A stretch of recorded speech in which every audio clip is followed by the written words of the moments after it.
അഹങ്കരിച്ചവര് മുഴുവനും ലോകത്തൊന്നുമല്ലാതെയായി തീരുകയും ചെയ്തിട്ടുണ്ട്. അഹങ്കരിച്ച എല്ലാ മനുഷ്യന്മാരും വട്ടപൂജ്യത്തിന് താഴേക്ക് വന്നിട്ടുണ്ട്. ഫഖാല ലഹും റസൂലുള്ളാഹി നാഖത്തുല്ലാഹി വസുഖിയാഹാ ഫകദ്ദബൂഹു ഫഅഖറൂഹാ ഫദംദമ അലൈഹിം റബ്ബുഹും ബിദംബിഹിം ഫസവ്വാഹാ.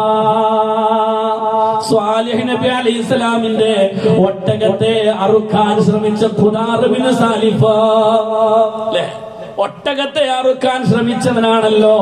രണ്ട് പെണ്ണുങ്ങളുടെ സൗന്ദര്യത്തിൽ മതിമറന്നിട്ട് സ്വാലിഹ് നബിന്റെ ഒട്ടകത്തെ അറുക്കാൻ ശ്രമിച്ച അറുത്ത ആളാണ്, ശ്രമിച്ചതല്ല അറുത്ത ആളാണ് ഖുദാർ ബിൻ സാലിഫ. ഫഖാല ലഹും റസൂലുള്ളാഹി നാഖത്തുല്ലാഹി വസുഖിയാഹാ.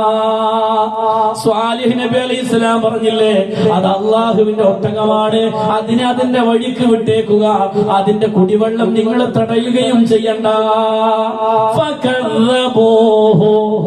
ആ ഖുദാർ ബിൻ സാലിഫിന് അഹങ്കാരം മൂത്തു. അവന് ഫകദ്ദബൂഹു, അവൻ സ്വാലിഹ് നബി അലൈഹിസ്സലാമിനെ കളവാക്കി. ഫഅഖറൂഹാ, ഒട്ടകത്തെ അറുക്കുകയും ചെയ്തു. എന്നിട്ട് അവൻ വെല്ലുവിളിച്ചു, സാലിഹേ, നിന്റെ റബ്ബ് എന്താ ചെയ്യാ എന്ന് ഞാനൊന്ന് കാണട്ടെ, എന്താ ചെയ്യാന്ന് ഞാനൊന്ന് കാണട്ടെ. സ്വാലിഹ് നബി അലൈഹിസ്സലാം പറഞ്ഞു, 3 ദിവസം കാത്തിരുന്നോളൂ. 3 ദിവസം. എന്തിനാ 3 ദിവസം കൊടുത്ത്? ഇനി ആർക്കെങ്കിലും നന്നാവണം എന്ന് തോന്നുകയാണെങ്കിൽ ഓനെന്ത് ചെയ്തോട്ടെ, തൗബ ചെയ്ത് മടങ്ങിക്കോട്ടെ എന്ന് എഴുതിട്ട് 3 ദിവസം.